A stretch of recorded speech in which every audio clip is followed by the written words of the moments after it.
Hi there, in this video we will discuss how to fine-tune the skimmer to get the best performance. As you have likely already noticed, we have completely eliminated the skimmer height adjustment.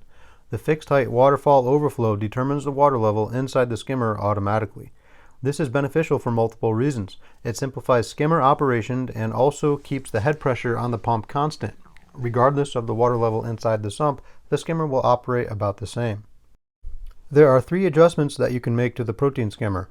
The primary adjustments are the digital controllers. Each of the 2 digital controllers can be adjusted independently, and for the majority of users, these are the only adjustments needed.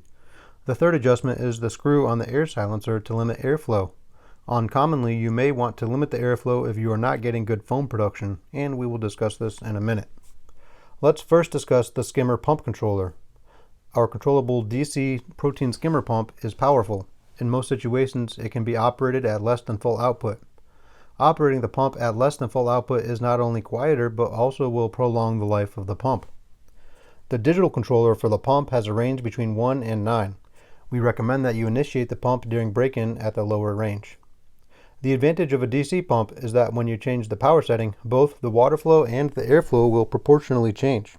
Typically, if you are not getting a nice stable foam production and dark scum, you may not have sufficient dissolved organic material based on the skimmer pump output. It is therefore advised to decrease the power on the controller. Most of the time, tuning the controller to the lowest setting will be adequate.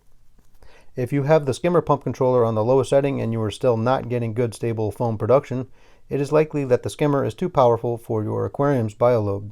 However, there is one more thing you can try. You can limit the airflow to the skimmer by tightening the screw on the air silencer.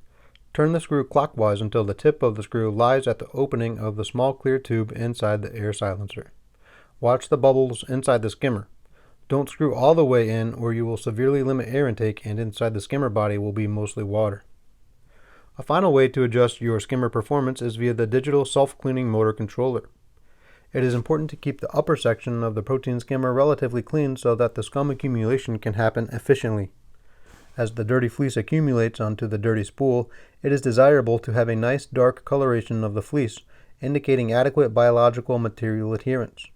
If you are noticing a lighter colored fleece coming out on the dirty side, you can decrease the daily length administered using the digital controller.